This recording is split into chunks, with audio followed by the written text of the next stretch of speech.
అందుకే మిత్రులారా, మీకు అందరికీ నేను చెప్పేది ఒకటే, మా ఆర్టీసీ సోదరులు ప్రాంతంలో ఎక్కువ ఉంటారు. ఆనాడు ఆర్టీసీ దివాలా తీసింది. మీరు సమ్మె చేస్తే మీ కార్మికులను పొట్టన పెట్టుకున్నాడు కేసీఆర్. కానీ మేము వచ్చినాక ఇక్కడ మా అక్కలు చాలా మంది ఉన్నారు. మా ఆడబిడ్డలకు ఆర్టీసీలో ఉచిత ప్రయాణం ఇచ్చి నెలకు 350 కోట్లు, ఇప్పటికి 1369 కోట్లు ఆర్టీసీకి ప్రభుత్వం నుంచి కట్టినాం. దివాలా నుంచి ఆర్టీసీని బయట పడేసినాం. మా అక్కలు మా ఆడబిడ్డలు అమ్మగారింటికి పోవాలన్నా అత్తగారింటికి పోవాలన్నా ఇంటి ఆయన మీద కోపం వస్తే చెప్ప పెట్టకుండా అమ్మ ఇంటికి పోవాలంటే కూడా చేతుల సిల్లి గవ్వ లేకుండా బస్సు ఎక్కిపోయేటట్టు చేసినాం.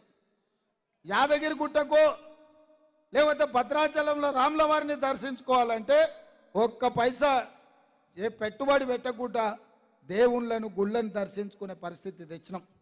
అదే కాదు, రాజీవ్ ఆరోగ్యశ్రీ ద్వారా మీకు 10 లక్షల రూపాయలు వైద్యానికి ఉచితంగా ఇచ్చినాం. ఆడబిడ్డలకు 500 రూపాయలకే ఇవాళ సిలిండర్ ఇస్తున్నాం. కేసీఆర్ మోడీ కలిసి 1200 చేస్తే ఇవాళ ఆడబిడ్డలకు 500 రూపాయలకే సిలిండర్ ఇస్తున్నాం.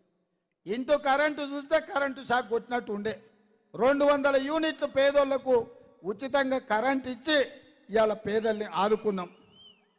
అదేవిధంగా పేదవాళ్ళకి ఇండ్లు కట్టుకోనికే 4,50,000 ఇండ్లు 22,500 కోట్లతోటి రాష్ట్రం నలుమూలల ఇందిరమ్మ ఇండ్లు పేదోళ్ళు కట్టుకోనికే 5 లక్షల రూపాయలు ఇవాళ ఉచితంగా ఇస్తున్నాం. 30,000 నిరుద్యోగులకు 3 నెలల ఉద్యోగాలు ఇచ్చినాం. బీసీల జనాభా లెక్క కట్టి వాళ్ళ జనాభా ప్రకారం నిధులు ఇవ్వాలి, వాళ్ళ జనాభా ప్రకారం రిజర్వేషన్లు ఇవ్వాలి అని ఇవాళ బీసీ జనాభా మనం లెక్క కట్టినాం. హైదరాబాద్ నగరానికి కృష్ణా గోదావరి జలాలు తెచ్చి ఈ ప్రాంతంలో తాగునీటి సమస్య తీర్చినాం. మెట్రో రైలు వేసినాం, ఔటర్ రింగ్ రోడ్ కట్టినాం, అంతర్జాతీయ ఎయిర్పోర్ట్ వేసినాం. ఇన్ని చేసిన మనం ఈసారి మన ప్రభుత్వం ఉంది, మన ప్రాంతాన్ని అభివృద్ధి చేసుకోవడానికి పూర్తిగా మనకు అవకాశం ఉంది.